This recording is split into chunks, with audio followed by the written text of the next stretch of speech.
आज हम बात करेंगे लुब्रिकेशन सिस्टम की। पिछली क्लास में हमने कुछ पोर्शन इसका कवर किया था। हमने मिस्ट लुब्रिकेशन सिस्टम के बारे में जाना था। उसके बाद हमने वेट सम्प लुब्रिकेशन सिस्टम का स्प्लैश सिस्टम और स्प्लैश प्रेशर सिस्टम के बारे में जाना था। तो आज हम प्रेशर फीड सिस्टम की बात करेंगे।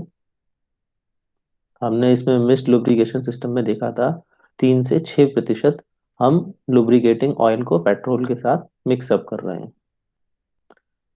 ठीक, ये टाइप्स हैं हमारे वेट सम्प लुब्रिकेशन सिस्टम के, जिसमें से ये दो टाइप हम कर चुके थे। आज प्रेशर फीड लुब्रिकेटिंग सिस्टम के बारे में जानेंगे। ये पिछली क्लास में जैसा कि हमने इसमें देखा था, यहाँ स्प्लैश के थ्रू इन यहाँ से स्प्लैश के थ्रू ये चम्मच नुमा शेप जो है, ये सम्प में जाएगी, लुब्रिकेटिंग ऑयल को भरेगी और इस पूरे सिस्टम पे स्प्लैश कर देगी, है ना। ये पिछली क्लास में हमने देखा था।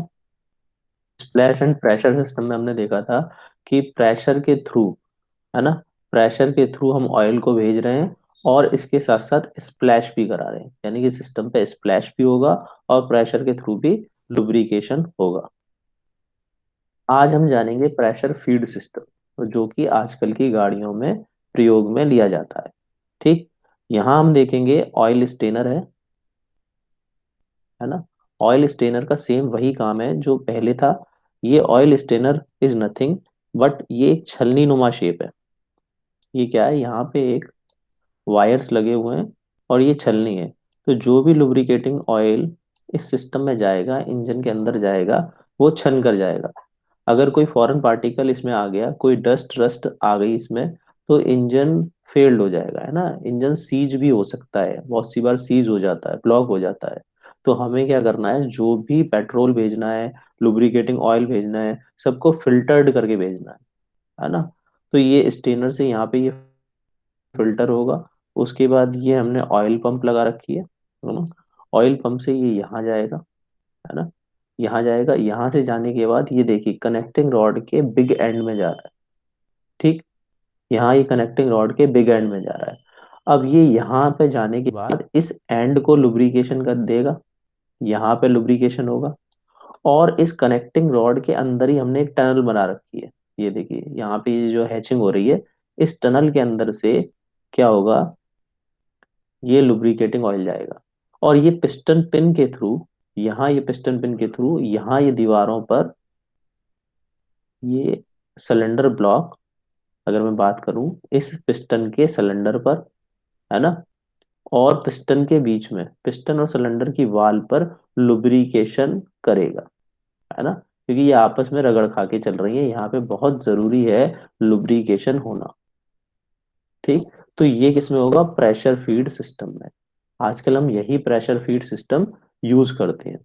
अब देखिए वाल्व के लिए कैसे लुब्रिकेशन होगा। वाल्व्स की अगर मैं बात करूं, केम शाफ्ट की अगर मैं बात करूं, यहाँ से लुब्रिकेटिंग ऑयल जाएगा, यहाँ से जाएगा और यहाँ ये वाल्व्स के लिए लुब्रिकेशन जाएगा। ठीक है, केम शाफ्ट के लिए लुब्रिकेशन यहाँ से होगा। ठीक, अब एक प्री डिसाइडेड प्रेशर इसमें मेंटेन रखा जाता है। अगर आप ऑयल को बहुत ज्यादा स्पीड से या बहुत कम टाइम के लिए, यहाँ पे फिल्म बनेगी, जैसे ये दो सरफेस हैं, इन दोनों सरफेस के बीच में मैं एक लुब्रिकेटिंग फिल्म क्रिएट कर रहा हूँ लुब्रिकेशन के लिए, तो यहाँ पे एक कुछ फ्यू सेकंड्स के लिए वो लुब्रिकेशन ऑयल रुकना चाहिए। अगर हम ये सिस्टम यूज कर रहे हैं प्रेशर फीड सिस्टम, तो ऐसा नहीं होना चाहिए कि यहाँ ऑयल आया और यहाँ से चला गया, है ना। तो एक पर्टिकुलर प्रेशर पर यहाँ पे ऑयल को हमें फ्लो कराना है, ना ज्यादा हो प्रेशर और ना कम हो। ठीक है, तो एक प्री डिसाइडेड प्रेशर होता है, वो यहाँ डैशबोर्ड पर आपको दिखाएगा। ठीक है, ये ऑयल प्रेशर गेज आपको दिखाएगा, है ना। आजकल ऑयल प्रेशर के लिए या ऑयल में कोई भी गड़बड़ है तो रेड या ग्रीन माल फंक्शनिंग इंडिकेटर डैशबोर्ड पर लगा रहता है। ठीक, तो ये प्री डिसाइडेड ऑयल प्रेशर रहेगा, कितना रहता है वो इंजन टू इंजन वेरी करेगा। ठीक, चलिए अब हम basic component of wet sump lubrication system देखेंगे। अभी हमने इन तीनों प्रोसेस में इंजन को कैसे लुब्रिकेशन करना है उसके बारे में समझा। ठीक, अब हम इस सिस्टम के बारे में जानेंगे कि यहाँ ऑयल स्टेनर से ऑयल पंप में, ऑयल पंप से इस जगह यहाँ तक हम कैसे ऑयल भेज रहे हैं। देखिए, मैं यहाँ इंडिकेट कर रहा हूँ, ये ऑयल पंप से इस यहाँ तक हम किस सिस्टम के थ्रू कैसे ऑयल को भेज रहे हैं, है ना। उसके बाद ये पूरा सिस्टम इंजन में हो रहा है, इंजन के अंदर ये सारा प्रोसेस हो रहा है, इंजन के कंपोनेंट लुब्रिकेट हो रहे हैं, है ना। अब यहाँ ऑयल पंप से, ऑयल स्टेनर से लिया, ऑयल पंप में गया, ऑयल पंप से फिर हमने भेजा इंजन के अंदर, है ना। तो इंजन के अंदर की चीजें ये मैंने दर्शाई हैं। अब इंजन तक जाने के लिए कौन सा प्रोसेस फॉलो होता है वो हम देख रहे हैं, है ना। किसका देखेंगे, वैट सम्प लुब्रिकेशन का देख रहे हैं पहले। वैटसम लुब्रिकेशन में इंजन के अंदर कैसे लुब्रिकेशन हो रहा है वो हमने जाना। अब वैटसम लुब्रिकेशन में इंजन तक ऑयल को हम पहुंचा कैसे रहे हैं, है ना, वो अब हम देखेंगे। देखिए, यहाँ स्टेनर की हमने अभी बात करी थी, स्टेनर से ऑयल पंप में जा रहा है ना, ऑयल पंप से फिर सीधे इंजन हमने दिखा दिया था। तो ये बीच वाला पोर्शन हमने इसमें नहीं दर्शाया है, वो हम यहाँ दिखा रहे हैं। ठीक, तो देखिए, ऑयल स्टेनर से अगर मैं बात करूं यहाँ पर, ये ऑयल स्ट्रेनर में छनेगा, छनकर कहाँ जाएगा, ऑयल पंप में। ठीक, ऑयल पंप से कहाँ जा रहा है, इंजन में, है ना। तो अभी तक ये हमने इंजन के अंदर क्या हो रहा था वही सब, ये सारी चीजें हमने पढ़ी, है ना। प्रेशर फीड सिस्टम पढ़ा, स्प्लैश एंड प्रेशर पढ़ा, स्प्लैश सिस्टम पढ़ा। तो यही सारा प्रोसेस इंजन के अंदर हो रहा है। अब इंजन के बाहर क्या हो रहा है वो देख रहे हैं हम, है ना। तो ये देखिए, ऑयल स्ट्रेनर से कहाँ गया, सीधे ऑयल पंप में, ऑयल पंप से इंजन में। अब इंजन के अंदर एक प्री डिसाइडेड प्रेशर है, उस प्रेशर पर ही इंजन के अंदर जाना चाहिए लुब्रिकेटिंग ऑयल। अगर वो प्रेशर डिस्टर्ब होगा तो लुब्रिकेशन प्रॉपर नहीं हो पाएगा, राइट। तो अब देखिए, अगर मैं इस ऑयल की बात करूं, इस ऑयल पंप की बात करूं, तो ये कंटिन्यूअसली ऑयल को फ्लो करती रहेगी, है ना, ऑयल को फेंकती रहेगी इस डायरेक्शन से, डायरेक्शन वन से डायरेक्शन टू पर, है ना, कंटिन्यूअसली फेंकती रहेगी। तो यहाँ पर हम मान लेते हैं कि इंजन का प्री डिसाइडेड प्रेशर आ गया, है ना। यहाँ हमने एक प्री डिसाइडेड प्रेशर जो फिक्स किया था वो यहाँ पर बन गया, बिल्डअप हो गया, आ गया, है ना। अब इससे ज्यादा प्रेशर हमें नहीं चाहिए, तो लुब्रिकेटिंग ऑयल पंप क्या करेगी, ऑयल को कंटिन्यूअसली फेंकती रहेगी, है ना, इस डायरेक्शन से इस डायरेक्शन में। ठीक, तो यहाँ पे अब रजिस्ट हो गया, लुब्रिकेटिंग ऑयल फर्दर और यहाँ नहीं जा सकता। क्यों, क्योंकि पर्टिकुलर प्रेशर यहाँ आ चुका है, बिल्ड अप हो चुका है। तो क्या होगा, देखिए, ये ऑयल प्रेशर, ये ऑयल वापस जाएगा और यहाँ जाएगा, इस प्रेशर रेगुलेटर वॉल पे जाएगा। ठीक है, इसको पीछे की तरफ दबाएगा, इस स्प्रिंग टेंशन के अगेंस्ट पुश करेगा और वापस ये इस साइड आ जाएगा। इससे क्या होगा, प्रेशर मेंटेन रहेगा। ठीक, अगर इन केस ये प्रेशर रेगुलेटर काम ठीक से काम नहीं कर रहा है ना, या कोई भी इसमें दिक्कत आ रही है, या प्रेशर इतना बिल्डअप हो रहा है कि यहाँ से ऑयल जाने के बावजूद भी और ऑयल और एक्सेस ऑयल आ रहा है ना, तो क्या होगा, वो एक्सेस ऑयल यहाँ से फिल्टर होके जाएगा। ये एक्सेस है तो इसकी वेलोसिटी ज्यादा होगी, तो ये ज्यादा कुछ ऑयल यहाँ से जाएगा, कुछ ऑयल यहाँ से ये लिफ्ट अप हो जाएगा फिल्टर के थ्रू, है ना। फिल्टर होके कहाँ आएगा, वापस सम में। इसको क्या बोल रहा हूं मैं, सम। इस पूरे को क्या बोल रहा हूँ, सम। ये क्या है, ड्रेन प्लग। ड्रेन प्लग क्यों प्रयोग में लेते हैं हम, ड्रेन प्लग जब इसकी क्वालिटी, लुब्रिकेटिंग ऑयल की क्वालिटी खराब हो गई है, हमें इसे चेंज करना है ना। सर्टेन किलोमीटर्स के बाद लुब्रिकेटिंग ऑयल की क्वालिटी खराब हो जाती है, उसकी विस्कोसिटी कम हो जाती है, तो हमें लुब्रिकेटिंग ऑयल चेंज करना पड़ता है। वो हो सकता है 5,000 किलोमीटर पे चेंज करना पड़े, हो सकता है 10,000 किलोमीटर पे चेंज करना पड़े। ये मैन्युफैक्चरर बताएगा, जो भी गाड़ी है आपकी, है ना। तो ये गाड़ी से वेरी करेगा, इंजन टू इंजन वेरी करेगा, है ना। लुब्रिकेटिंग क्वालिटी पर वेरी करेगा। कुछ लुब्रिकेटिंग ऑयल महंगे आते हैं, वो 10,000 किलोमीटर तक आप चला सकते हो। कुछ सस्ते आते हैं जो 5,000 किलोमीटर पर ही खराब हो जाते हैं, है ना। तो ये लुब्रिकेटिंग ऑयल की प्रॉपर्टी पर, ग्रेडिंग पर डिपेंड करेगा। और जो भी मैन्युफैक्चरर ने स्पेसिफाई दे रखी है लिमिट कि इस पर आपको ऑयल चेंज कराना है, लुब्रिकेटिंग ऑयल, तो उस पर आप चेंज कराएंगे। तो यहाँ से आप सीधे, ये एक हेक्सागन नट होता है ना, इसको आप खोलेंगे और सारा रिलीज कर देंगे यहाँ से, तो ये लुब्रिकेटिंग ऑयल निकल जाएगा सारा। ऊपर एक स्क्रू रहता है, आप उसे खोलेंगे, वहां से लुब्रिकेटिंग ऑयल इस संप में भर देंगे वापस, नया लुब्रिकेटिंग ऑयल। ठीक है। अब बात करेंगे इस ब्रीथर की। इस ब्रीथर का क्या मतलब है? ब्रीथिंग का मतलब सांस लेना है ना, कि ब्रीथ नहीं आ रही ऐसे कहते कहते हैं ना। तो ब्रीथर का यहाँ क्या तात्पर्य है? हाँ, देखिए, अगर अगर हम ये ब्रीथर यहाँ नहीं देंगे तो यहाँ एटमॉस्फेरिक प्रेशर नहीं डेवलप होगा। इस लुब्रिकेटिंग ऑयल के ऊपर एटमॉस्फेरिक प्रेशर नहीं होगा। अगर ये एटमॉस्फेरिक प्रेशर इस लुब्रिकेटिंग ऑयल पर नहीं होगा तो ये ऑयल यहाँ से लिफ्ट अप नहीं होगा। बात समझ में आ रही है? तो यहाँ हमें ये बिल्कुल एयर सील्ड नहीं करना है, हमें यहाँ एक ब्रीथर होल देना है ना। तो ब्रीथर से क्या होगा, यहाँ पर एयर प्रेशर आएगा, एटमॉस्फेरिक एयर प्रेशर इस लुब्रिकेटिंग ऑयल पर बना रहेगा, जिससे ये ऊपर लिफ्ट अप हो सकता है ना। जैसे आपने देखा होगा, अगर किसी पेशेंट को हम कोई मेडिसिन चढ़ा रहे हैं, है ना, कोई यहाँ पे लिक्विड है, ठीक, और ये मेडिसिन हम किसी पेशेंट को चढ़ा रहे हैं लिक्विड फॉर्म में, ठीक। तो क्या करता है डॉक्टर, यहाँ पे आके एक निडल लगा देता है ना, एक बारीक सी सुई लगा देता है। तो क्या होता है, इसका क्या मतलब है, अगर वो ये सुई नहीं लगाएगा तो ये जो मेडिसिन है लिक्विड फॉर्म में, ये पेशेंट को ड्रिप नहीं चढ़ पाएगी। बात समझ में आ रही है? क्यों नहीं चढ़ पाएगी? क्योंकि यहाँ अपर सरफेस पर एटमॉस्फेरिक प्रेशर नहीं होगा। तो ये निडल लगाने से क्या होगा, जैसे ही वो निडल लगाएगा तो यहाँ से कुछ एयर बबल्स जाएंगे और वो यहाँ पर इस स्पेस को ऑक्यूपाई कर लेंगे। तो यहाँ क्या होगा, एटमॉस्फेरिक प्रेशर आ गया।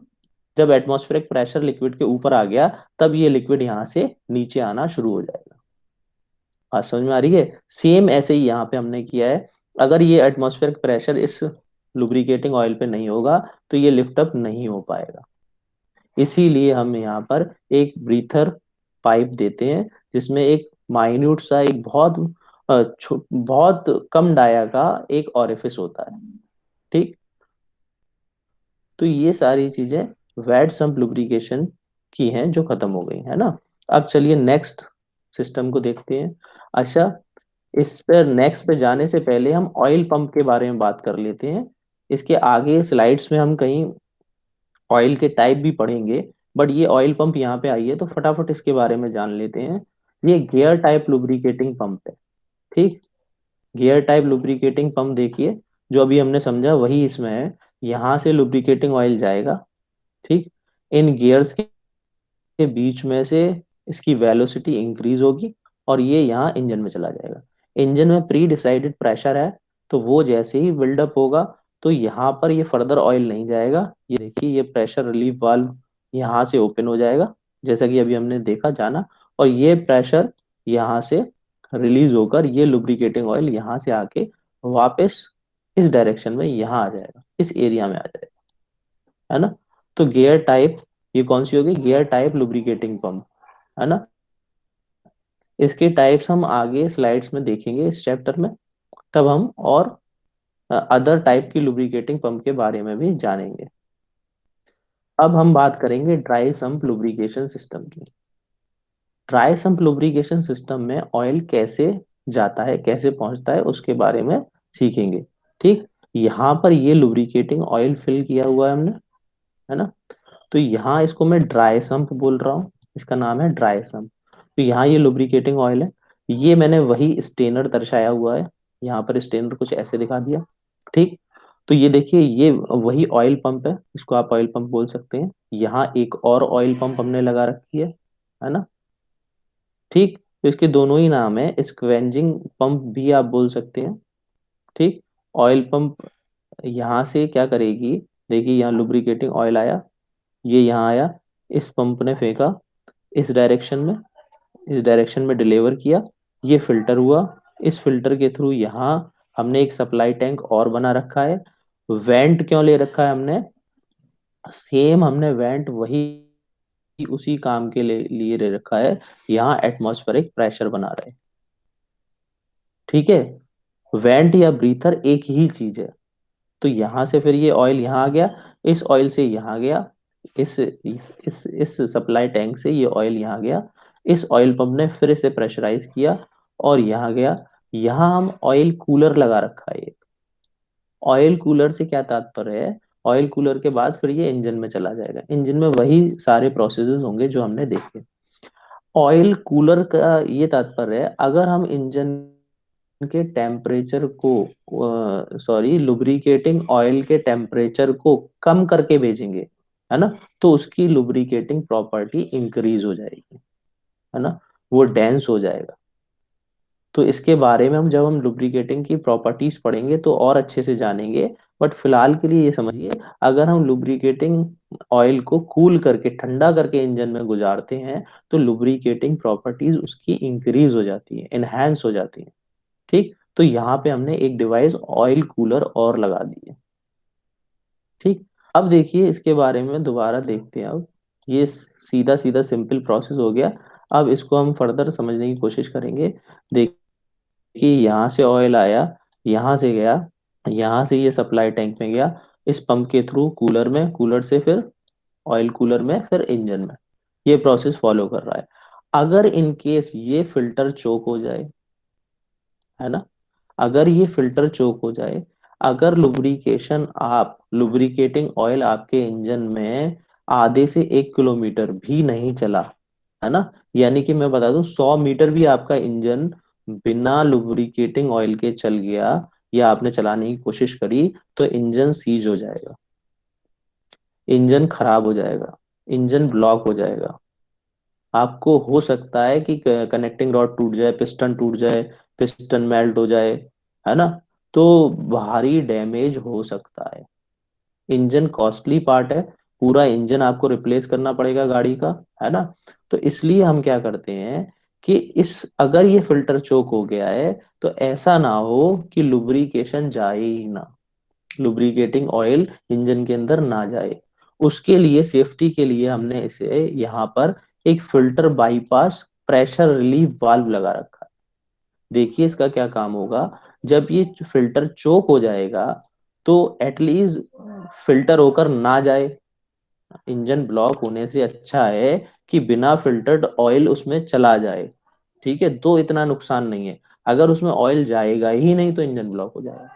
तो अगर ये फिल्टर चोक हो गया है, तो आप क्या करेंगे, देखिए यहाँ से क्या होगा, यहाँ से लुब्रिकेटिंग ऑयल आएगा, ये पंप कंटिन्यूअसली फेंकती रहेगी, यहाँ फिल्टर चौक है तो इसमें से नहीं जाएगा, तो ये इसको बाईपास कर देगा यहाँ से, इस प्रेशर रिलीफ वाल्व को प्रेस करेगा इस स्प्रिंग टेंशन के अगेंस्ट, और यहाँ से ये ऑयल इस फिल्टर को बाईपास करता हुआ सप्लाई टैंक में आ जाएगा।